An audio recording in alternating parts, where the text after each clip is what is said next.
Hello, this is Dr. James Hayes-Bohanan, Professor of Geography at Bridgewater State University. This is part two of my presentation,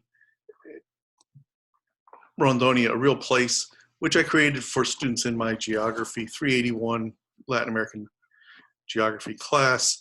And this is to provide some narration to go with slides that I would normally narrate in class, but because of our isolation this spring, I am taking these to an online format. And so I've also opened this up to the general viewership of anybody who wants to learn a little bit of the Amazon from my point of view, which is just what I've been able to see and learn about over the past 20 or so years. Going to Brazil in part one, I provided some general orientation. This segment, part two, begins with how it is that Porto Velho became the focus for my work and the focus for deforestation in the Amazon.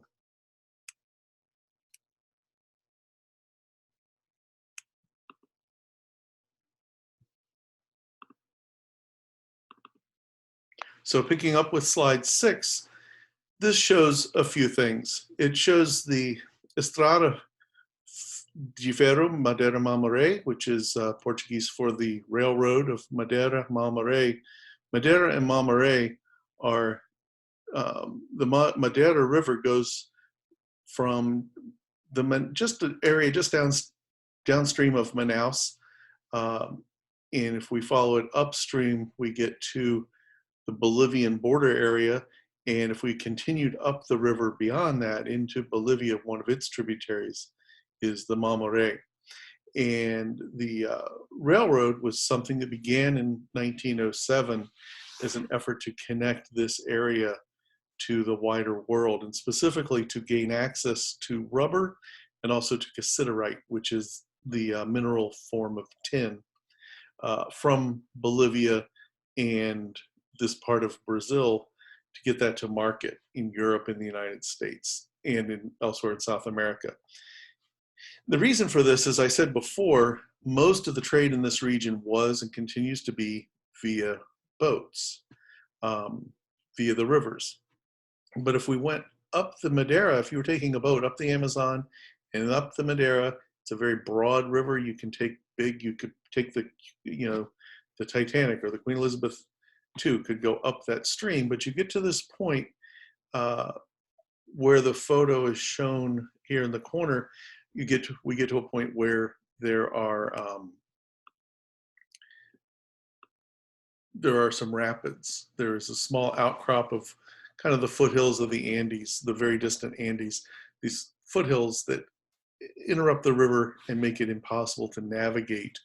And so with the idea that the British, German, and North American investors had was to bring boats as far upstream as they could and then build just a short railroad around that series of waterfalls and then continue by boat beyond that. And they could connect a whole new area of rubber, because rubber was just the driver of the economy of the country of Brazil at the time. Brazil tends to move through periods in which historically one commodity after another would become the major commodity for the country. So it could be rubber, it could be sugar, it could be coffee, all at different times. When it was rubber, there was so much demand that they tried to open up this area by rail.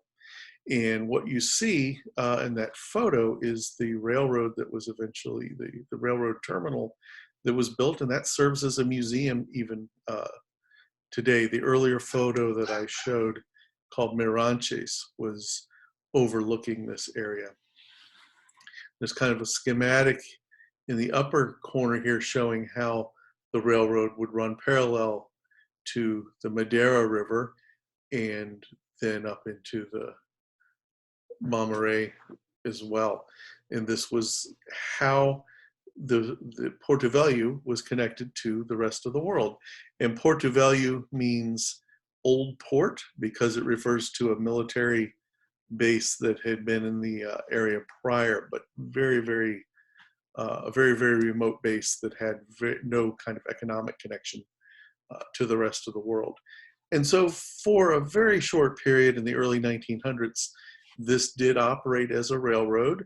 It was not very successful. This is a place with very heavy rain, uh, very hilly terrain, and the railroad would be continually washed out. So it ran for only a short period of time. But in so doing, it created an unusual opportunity years later.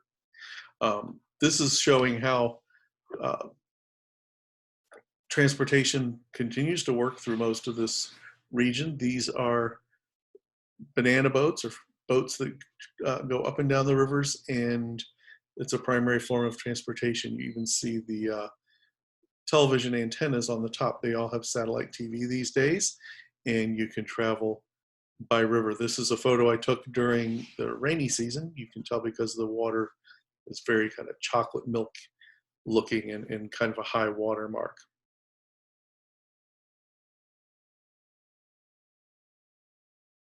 So what happened?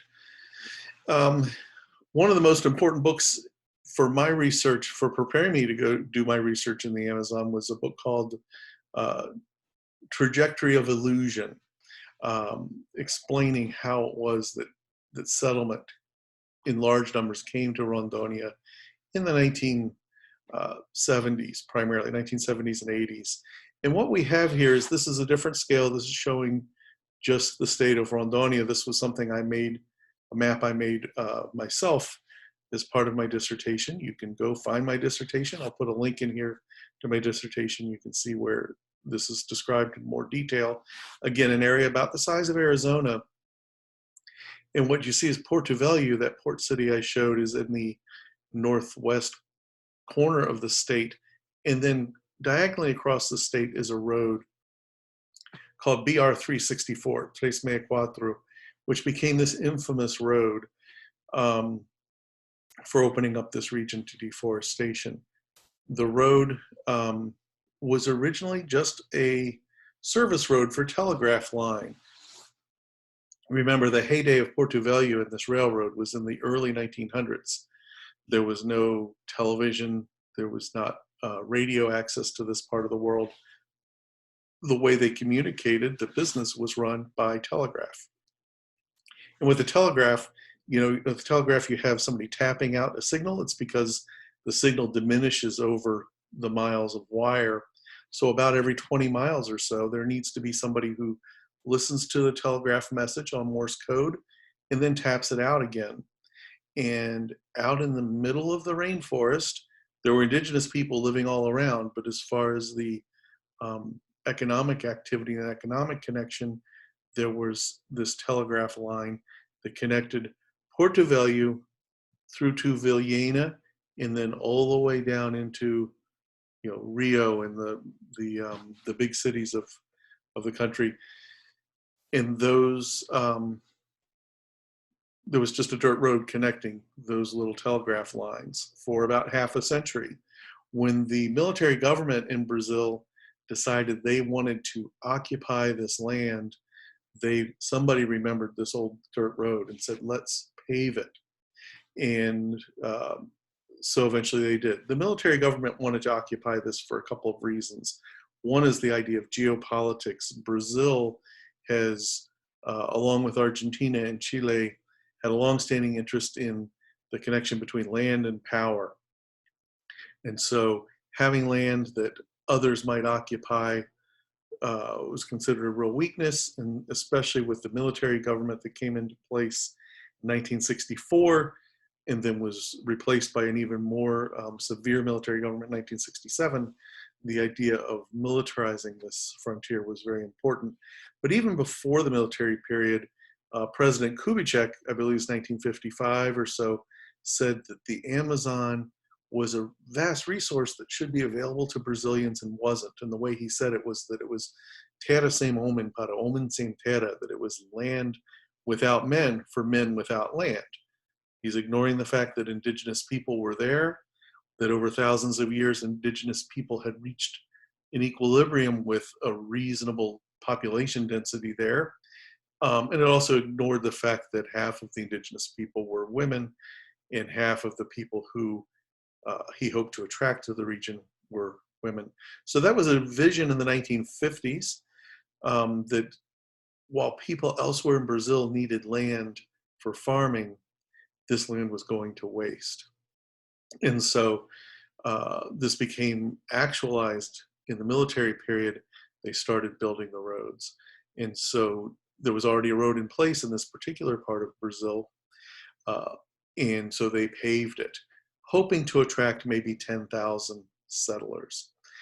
The photo on the right is, you see a man standing there on a tree.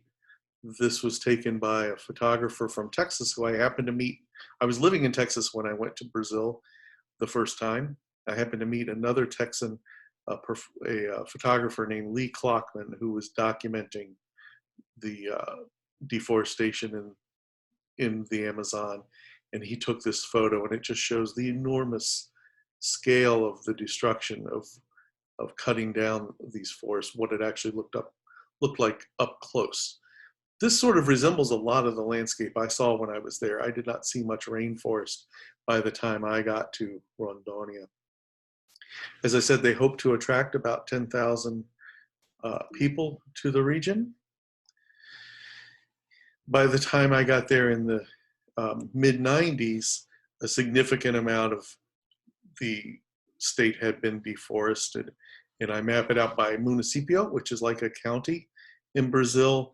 And you can see that in some places, more than half of the rainforest had been removed, which is interesting because the government stipulated that no settler could remove more than 50% of their land, and yet more than 50% was cleared as a whole. This should not have been possible. But what happened was once the road opened up, people flooded in, and the expected growth in population was greatly exceeded. I have this line at the bottom: "Why I came? Para salvar o mundo, to save the world." When I first became interested in the Amazon as an undergraduate, I really wanted to find a way to stop it, and I still would love to do that.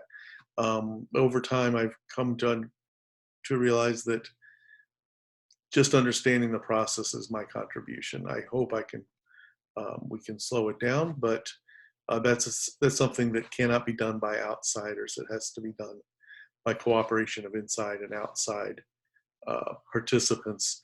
And so I guess my illusion was that I could go there and save the world, stop the bulldozers, stop the chainsaws. It's a very complicated set of circumstances that led to this pattern. I would say, though, that the reason I went to Rondônia instead of some other part of the Amazon, my undergraduate advisor had done his work in the Amazon in a different part.